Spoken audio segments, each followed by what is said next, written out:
December 6, 2017 0858 is with Jennifer gone. Shashi struggled, but couldn't find himself.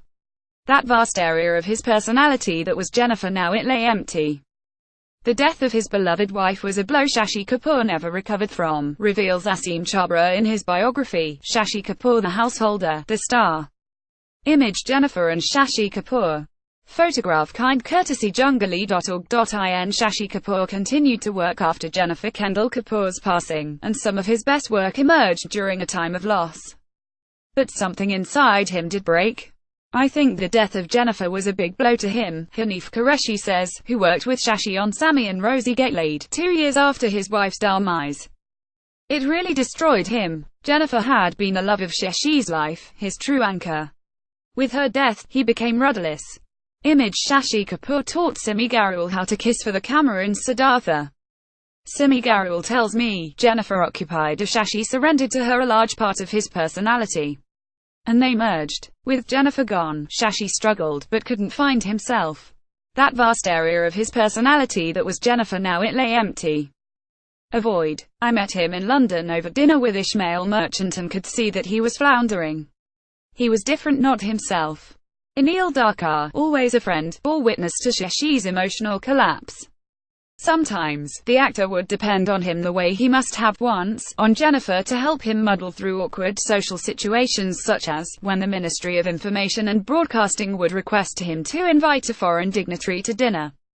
And then he would ring me up, Anil says, and implore, look, I have this very boring dinner guest, do you mind keeping me company? And I would do that. But when a dignitary would leave, Shashi would actually push me out. Image Shashi Kapoor with his adorable family. Photograph kind courtesy jungali.org.in. Then, Anil, and those close to Shashi, bore witness to the actor's physical breakdown. Without the strict discipline Jennifer imposed on his existence, the star began indulging in his two chief weaknesses: food and drink. Anil remembers dropping by for lunch on occasion, and asking for a glass of beer, only to learn that Shashi had been drinking vodka since the morning. His domestic staff would bring refills as soon as his glass emptied out, Anil says. He wouldn't even have to ask. They knew exactly how long it took him to finish his drink and they would be ready with the next.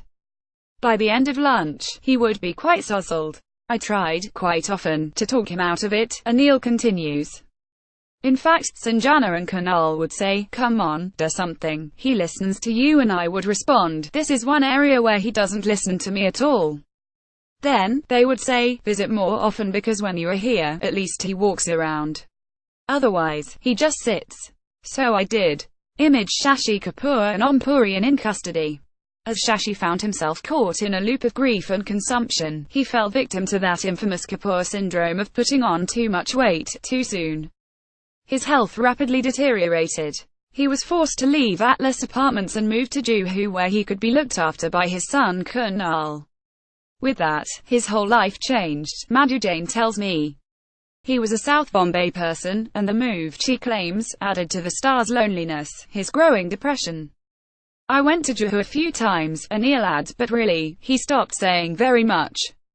Simi, with characteristic insight, tells me, it's as though Shashi had given up the inner struggle. He almost became a recluse. Image Shashi Kapoor, Ismail Merchant and Matthew Modine at the Indian premiere of Le Divorce in Mumbai, January 30, 2004.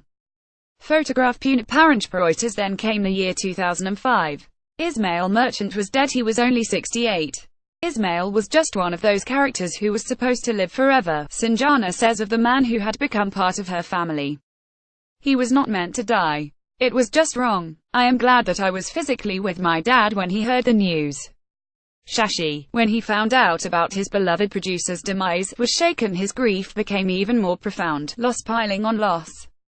When James Ivory came to India a year later, paid his respects at Ismail's grave, and then visited Shashi, the first leading man of the Merchant Ivory banner, he saw he was no longer the star he had known, but a ghost of a former self, emotionally withdrawn.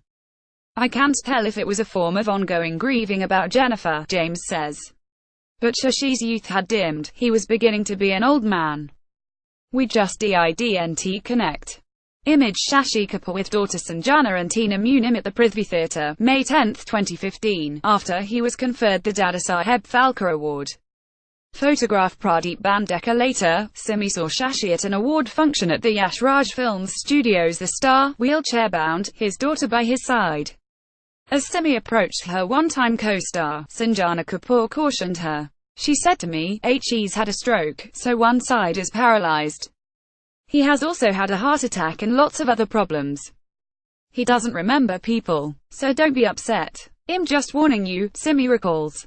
Then she adds, "To me, it didn't matter if Shashi remembered me, or if he didn't. I still had to go to him. I bent low, looked into his tired face. His eyes lifted slowly and focused on me.